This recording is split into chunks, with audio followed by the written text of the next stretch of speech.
This is Our Time, the main thing at this hour. I'm Andrei Senetsin. Hello? The Zaporizhzhia Nuclear Power Plant has once again lost power from one of its high-voltage lines, all because of shelling by the army of the Russian Terrorist Federation. This was reported by Ukraine's Ministry of Energy. During the full-scale war, Russian shelling has repeatedly damaged the power lines of the Zaporizhzhia Nuclear Power Plant and caused 12 blackouts at the station, the Ministry of Energy emphasized. Let me remind you, the Zaporizhzhia Nuclear Power Plant has been under Russian occupation since March 2022. During this time, Russia has repeatedly tried to legitimize its control over the facility, violating international law. Such actions are regarded as yet another manifestation of nuclear blackmail, which increases the threat to the security of the region and the entire world.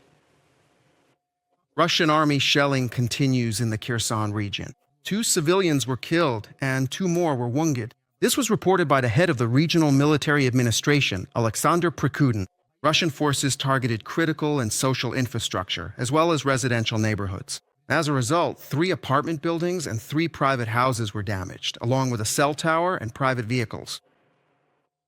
2 civilians were killed and 6 others were wounded as a result of a Russian attack on the Donetsk region. This was reported by the head of the Regional Military Administration, Vadim Filashkin. Last night, the Russian army also attacked the Dnipropetrovsk region. 2 civilians were wounded. This was reported by the head of the Regional Military Administration, Vladislav Hoymanenko. Russian forces shelled the regions with artillery and launched various types of drones. Residential houses were damaged. Last night, the occupiers launched a massive drone attack on Mykolaiv, targeting energy infrastructure facilities. This was reported by the head of the Regional Military Administration, Vitaly Kim. Some settlements in the Mykolaiv district were left without electricity. Power engineers are working to restore electricity supply. In total, last night, Russia launched 95 drones of various types at Ukraine, 60 of which were Shaheds. Ukrainian air defenders neutralized 80 targets. 15 hits were recorded at 8 locations. Meanwhile, the search and rescue operation continues at the site of the Russian terrorist attack in Kharkiv. Rescuers have recovered a second body from the rubble of the destroyed building. This victim is a young woman. Preliminarily, she may be the mother of the child who died. The body of the 3-year-old boy was recovered from the rubble earlier. Rescue operations continue after the residential neighborhood was hit by 2 ballistic missiles. Let me remind you that yesterday afternoon, the Russian army struck the city center with 2 Iskander missiles. According to preliminary information, more than 30 people were injured, including a 6-month-old baby. One of the wounded is in serious condition. As a result of the shelling, an apartment building was half destroyed. All emergency services are working at the scene. An apartment-by-apartment inspection was carried out in the neighboring damaged buildings. Ukrainian President Volodymyr Zelensky called this attack horrific and noted that this is how the Russians respond to U.S. efforts to end the war. Unfortunately, this is exactly how the Russians treat life and people. They continue killing. And this is despite the efforts of the entire world, and above all, the United States, in the diplomatic process. Only Russia does not want to end this war and does everything every day to keep it going. That is exactly why support for Ukraine must continue. Every day, we need to strengthen our air defense, our positions, and our protection of people's lives. Thank you to everyone who stands with Ukraine. Volodymyr Zelensky, President of Ukraine, on Telegram.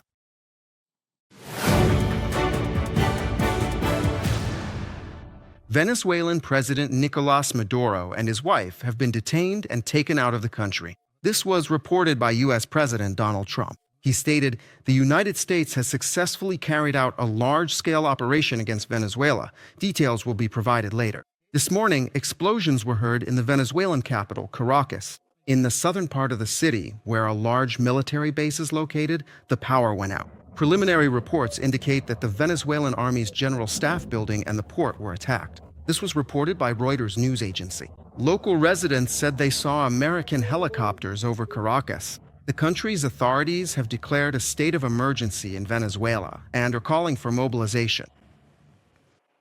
The United States is investing $500 million in Poland's military infrastructure. This was reported by Polish government representative Adam Szlapka. The investment project concerns several regions where 4 military bases are located. The official noted that about 10,000 American soldiers are currently stationed in the country. At the same time, despite close military cooperation with Poland, the United States plans to withdraw some of its troops from there. The Achilles shield defense system may become operational in Greece. The country's Ministry of Defense and the Armed Forces leadership intend to take key steps to establish this multi-layered air defense program by the end of this year. This will protect Greece from drones, missile attacks, loitering munitions, and a range of other threats. By mid-year, contracts are expected to be signed for the purchase of 36 Poles missile systems from Israel, which will significantly strengthen the Greek army's missile and artillery capabilities. The version that Greece will acquire will include a full range of munitions, providing strike capabilities at distances of over 300 kilometers. Meanwhile, Switzerland is observing 5 days of mourning for the victims of the fire in the Alps. The deadly fire at a bar in the ski resort was caused by pyrotechnics. This is the conclusion reached by law enforcement after analyzing video footage and witness statements. The Attorney General of the Canton of Valais stated that the fire, which claimed 40 lives, was sparked by fire fountains.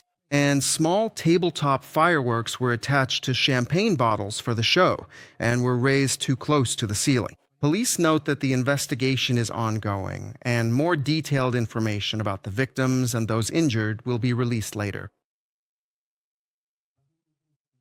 Among the officially identified victims, 71 people. Swiss citizens, 14 French citizens, 11 Italians, 4 Serbians, as well as a Bosnian, a Belgian, a Luxembourger, and a Portuguese. The citizenship of 14 of the victims has not yet been determined. And I want to emphasize that all these numbers may change as the official identification progresses. A powerful earthquake in Mexico. Tremors with a magnitude of 6.5 were recorded in the south of the country. 2 people were killed, 12 were injured. There are reports of collapsed houses, landslides, and power outages. The earthquake interrupted the country's president's press conference. During Claudia Sheinbaum's speech, the alert system went off, and both she and the journalists were urgently evacuated. The Russian occupiers continue to use insidious methods of terror. In the Kherson region, the invaders are remotely mining the Mykolaiv highway. They are dropping pedal mines from drones. This was stated by the deputy head of the Kherson Regional Military Administration, Alexander Tolokonnikov. Meanwhile, Ukrainian sappers cleared more than 45,000 hectares of land last year. The cleared area exceeds the size of the longest city in Europe, Kryvyi Rih. This was reported by the Ministry of Defense of Ukraine. During the operations, more than 52,000 explosive devices were neutralized. The highest number of such finds was recorded in the Kherson region, almost 30,000. In total, since the beginning of the full-scale invasion by the Russian Federation, service units have discovered, removed, and neutralized nearly 261,000 explosive devices. And more than 224,000 hectares of Ukrainian territory have been inspected and cleared of mines.